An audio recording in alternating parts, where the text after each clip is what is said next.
everybody, my name is Wünsche from Zahntechnique in Miami, and today we are here with Argen and we're making an introduction video or instruction video for the iNK 3D. So I'm very excited and we're gonna start right away.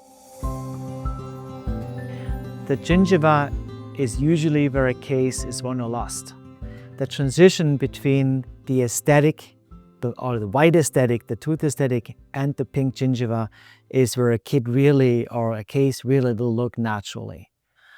And that iNK 3D kit was developed to exactly fix that. Do not have that problem that one part can be more natural than the other part.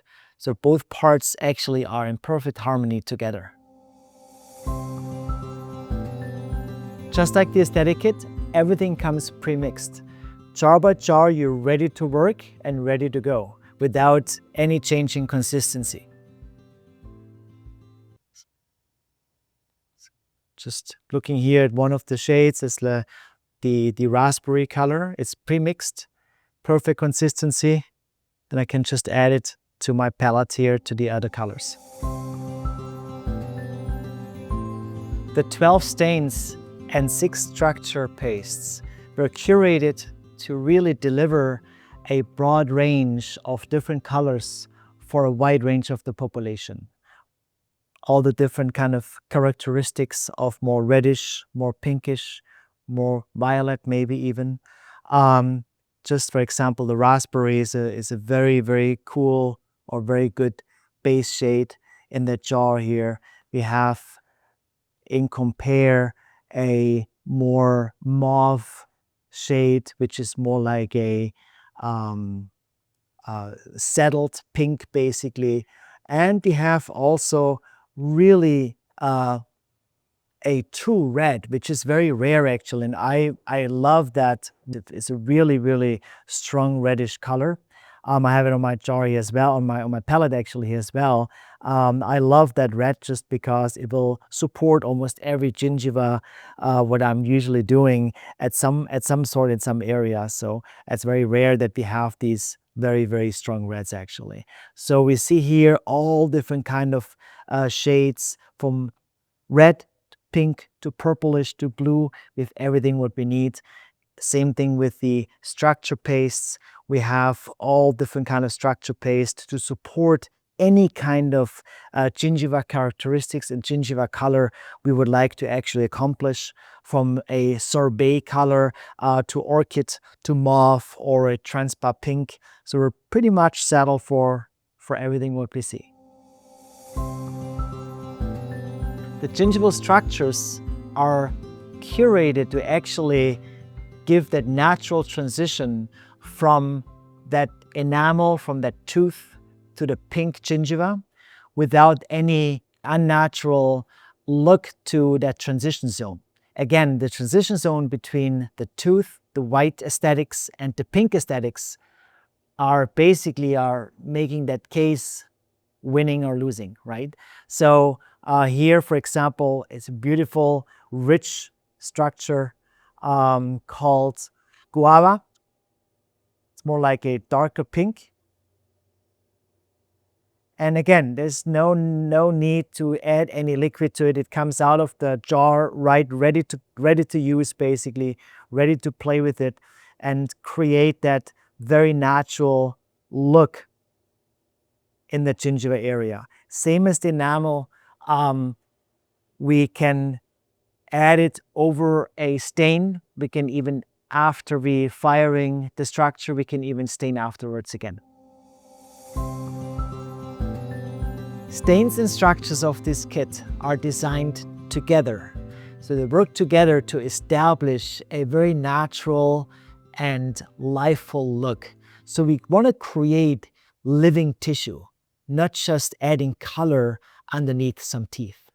That's, I think, is the real strength of that iNK 3D kit, to have that really lifeful, natural, real look of tissue. The gingival structure materials are high viscosity, and that's intentional, because if you layer or you build gingiva, you want to have these structure pastes basically stay where you put them. You don't want them floating around. You don't want to chasing them with your brush. So they should be really stable and not moving around on your brush or on the restoration. So when I layer this here in this area to replicate a nice gingival emergence for that tooth, you can see I built and the structure will stay where I put it. It will not move around. I can now build it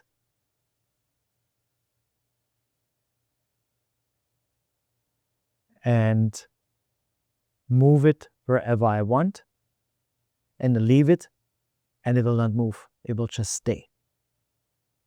Even if I go harder and I kind of tap slightly, it will not move around. It will not kind of get plungy or get kind of like a little, it will not like move like a little drop. It will just stay.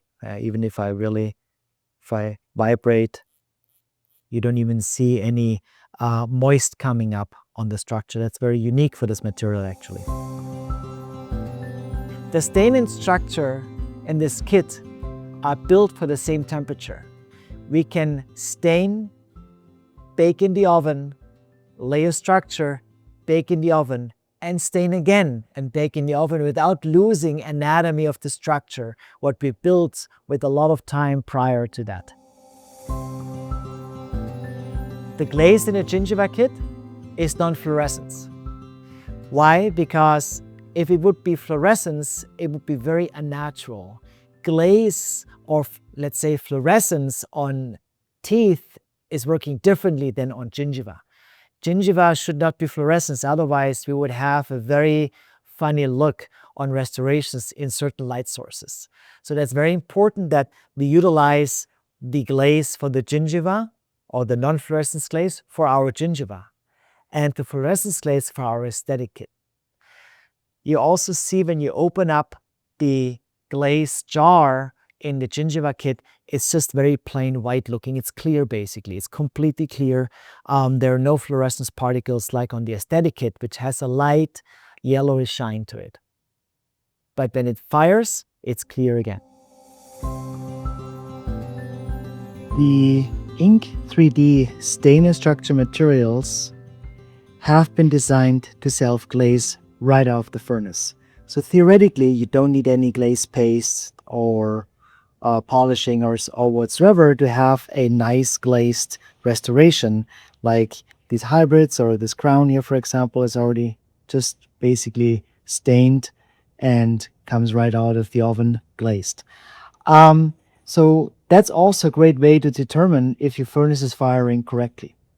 Like you can actually put it in. If it doesn't glaze enough, you can actually raise the temperature, raise the holding time, play with this a little bit, and have basically the right outcome. If it glazed too much, then you can actually turn the temperature down, shorten the holding time, and so on. You can kind of fine-tune your furnace with that iNK 3D kit to define what kind of final glaze you would actually have.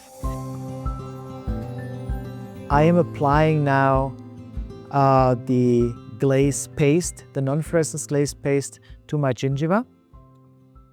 Important is as well, if we have to use some glaze liquid or some liquid, to not use the structural liquid. We have to use the glaze liquid for that, just to maybe wet the brush or clean the brush, but not to add it actually to the glaze. It's not necessary. And then I have the glaze here, and I can use my brush to actually spread it out a little bit. And I can use that glaze paste or the brush my glaze paste and add it to my gingiva in areas I would like to have glaze. Some areas I may just want to polish. That really depends on the preference on your client or yourself. And I'm adding just the glaze paste. This one I can also vibrate a little bit to get a nice even layer of the glaze. and to also highlight or conserve my anatomy I created with the structure paste. Ink 3D was designed by technicians for technicians. The viscosities, temperatures, the handling, everything was made to really utilize in your daily workflow. Not just a theoretical, step-by-step product. Now it's done for the real world.